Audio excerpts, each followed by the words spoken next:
मित्रों नमस्कार। आज एक बार फिर मैं आप सबके बीच में हूँ। जब भी मुझे लगता है कि कोई विशेष घटना हुई है तो मैं अपने विचार रखने के लिए, अपने मन के भावों को प्रकट करने के लिए आप सबके बीच में होता हूँ। कल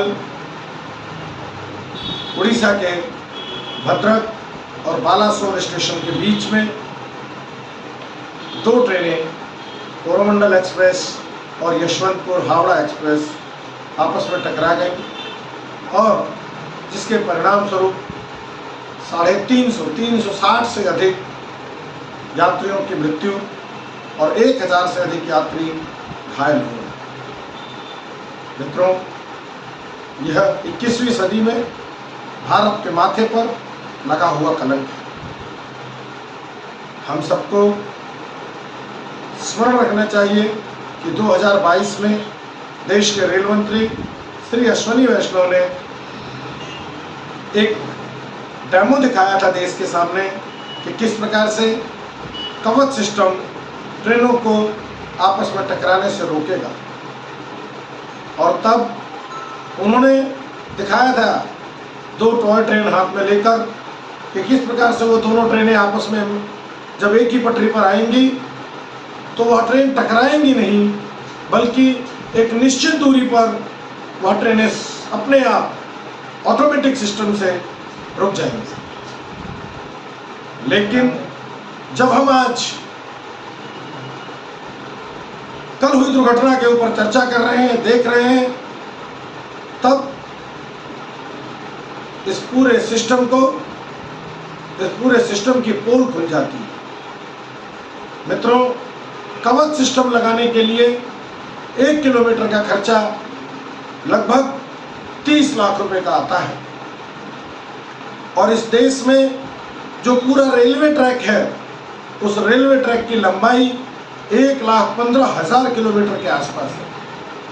इस प्रकार से यदि पूरे देश के रेलवे ट्रैक पर कवच सिस्टम को इंस्टॉल किया जाएगा, लगाया जाएगा, तो लगभग 34,000 करोड़ रुपए का बजट खर्च होगा।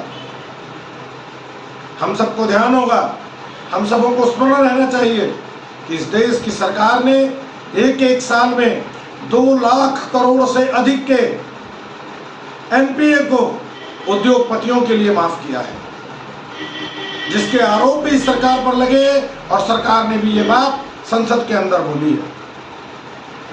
आज इन 360 से अधिक लोगों की मृत्यु, इसका कोई अभी तक जिम्मेदारी लेने वाला नहीं है। इस पूरी सरकार में केवल छपास और बकवास, केवल ये दो ही विषय इस पूरी सरकार के चल रहे हैं। रेल मंत्री एक ब्यूरोक्रेट को बनाकर इस देश की सरकार को ब्यूरोक्रेट के सहारे चलाया जा रहा है और अश्विनी वैष्णव जैसे एक ब्यूरोक्रेट के हाथ में रेलवे को दे दिया गया और वह रेलवे का मंत्री दुर्घटना स्थल पर जाकर यात्रियों को राहत देने के स्थान पर वो कभी टूटे हुए रेलवे के कोचेस के नीचे घुस करके उसकी टेक्निकलिटीज को देख रहा है। क्या वह अपने इंजीनियरिंग के ज्ञान को इस देश की जनता को बता रहा है या इस देश की जनता को अनपढ़ और गंवार समझकर, मूर्ख समझकर वह इस देश के लोगों का मजाक बनाना चाहता है?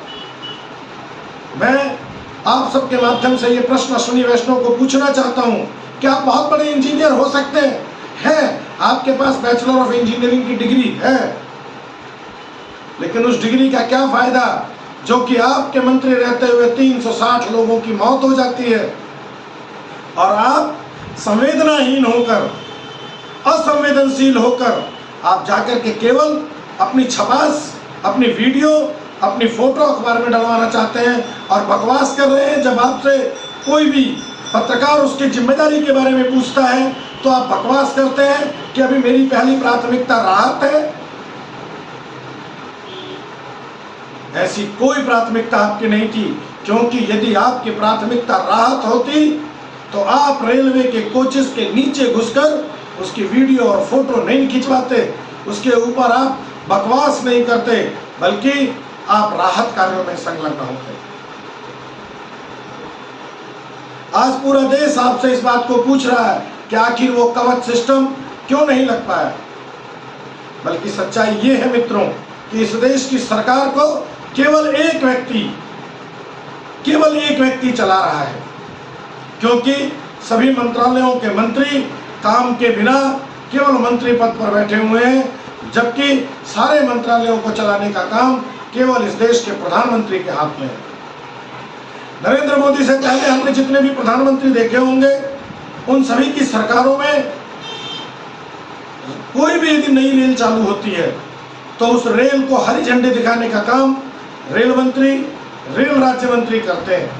लेकिन वर्तमान में पिछले 9 वर्षों में जितनी भी रेल चालू हुई है, लगभग सभी रेलों को हरी झंडी दिखाने का काम केवल और केवल नरेंद्र मोदी नाम के प्रधानमंत्री ने किया है। तो आज जब रेल मंत्रालय के हर काम का श्रेय यदि नरेंद्र मोदी लेंगे, तो इन 360 यात्रियों की मृत्यु का श्रेय, इन 360 यात्रियों की मृत्यु का जिम्मेदारी भी इस देश के प्रधानमंत्री को लेनी चाहिए और यह स्वीकार करना चाहिए कि प्रधानमंत्री की नैतिक जिम्मेदारी है 360 हत्याओं के लिए। इसी प्रकार से हम किसी भी विषय पर देखते हैं तो सरकार केवल एक बात कहती है, अभी राजनीति मत करिए, यह समय राहत का है, यह समय इस मुसीबत से लड़ने का है। लेकिन प्रश्न खड़े होते हैं कि आज 4-5 वर्ष, 4.5 वर्षों के बाद भी पुलवामा के बारे में न तो प्रधानमंत्री के मुंह से कोई 2 शब्द फूटे और ना ही इस देश के रक्षा मंत्री के और ना ही इस देश के गृह मंत्री के मुंह से कोई बोल फूटे और ना आज तक उन लोगों ने पुलवामा के ऊपर कोई चर्चा की है। देश पूछेगा, जनता पूछेगी कि 4.5 वर्षों के बाद भी पुलवामा के ऊपर हमारे देश का प्रधानमंत्री मौन क्यों है? उन 40 जवानों के हत्या की जिम्मेदारी किसकी है? क्या वो कहीं ऐसा तो नहीं कि इस देश का प्रधानमंत्री अपने चुनाव के लिए सेना के जवानों को, पैरामिलिट्री के जवानों को उनकी हत्या करवाकर और वह खुद चुनाव जीतने का प्रक्रम कर रहा है, चुनाव जीतने की यह घटिया हरकत उसने की हो। और उस समय जब लोगों ने प्रश्न खड़े करने की कोशिश की तो कहा गया कि यह देश के शौर्य पर प्रश्न खड़ा करने का विषय है।